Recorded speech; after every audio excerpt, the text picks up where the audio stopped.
Welcome back. మంగళగిరిలో 75 భారత రాజ్యాంగ సదస్సుకు సీజే జస్టిస్ బిఆర్ గవాయ్తో కలిసి సీఎం చంద్రబాబు హాజరయ్యారు. ఇప్పుడు లైవ్ చూద్దాం. Constitution in a manner it takes away the fundamental rights of the citizens. That gave rise to the 24th, 25th and 26th amendment, by which various articles were either inserted or amended so as to carry forward the goal of the Indian Constitution of achieving social and economic justice. The same came to be challenged in the Keshavanand Bharati, wherein the Supreme Court, for the first and so far for the last time, sat in a combination of 13 judges.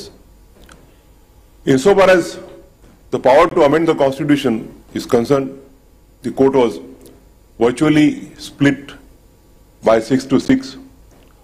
6 judges took a view that the powers of the Parliament to amend the Constitution are unbridled and the Parliament by majority can amend the Constitution in any manner.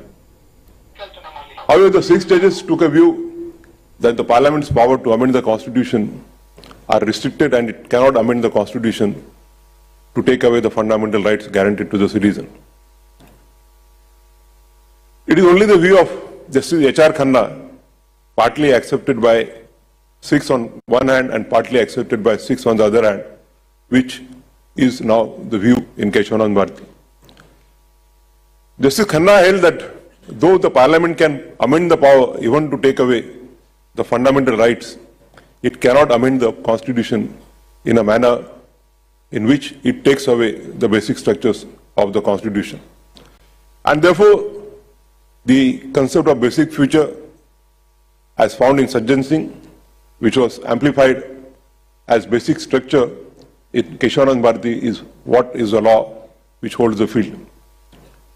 Various principles like the federal structure of the Constitution, the separation of 3 wings, the executive, the judiciary, and the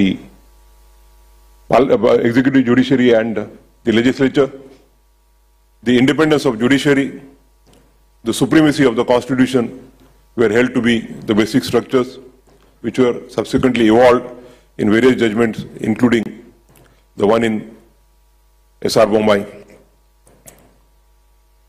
As has been observed by the Honorable Chief Minister, it is all the 3 wings of the Constitution, that is the legislature, the executive, the judiciary, which are enjoined upon to carry forward the mandate of the Constitution to bring in social and economic justice. One of the greatest weapons for promoting the social and economic justice as envisioned by Dr. Ambedkar was Part 4, that is the directive principles. And though we see that from 1950 to 1973, the tilt of the courts was always that wherever a conflict arose between the directive principles and the fundamental rights, the supremacy of the fundamental rights was always recognized. It was felt that wherever there is a conflict between the directive principles and the fundamental rights, the directive principles will have to give its way to the fundamental rights.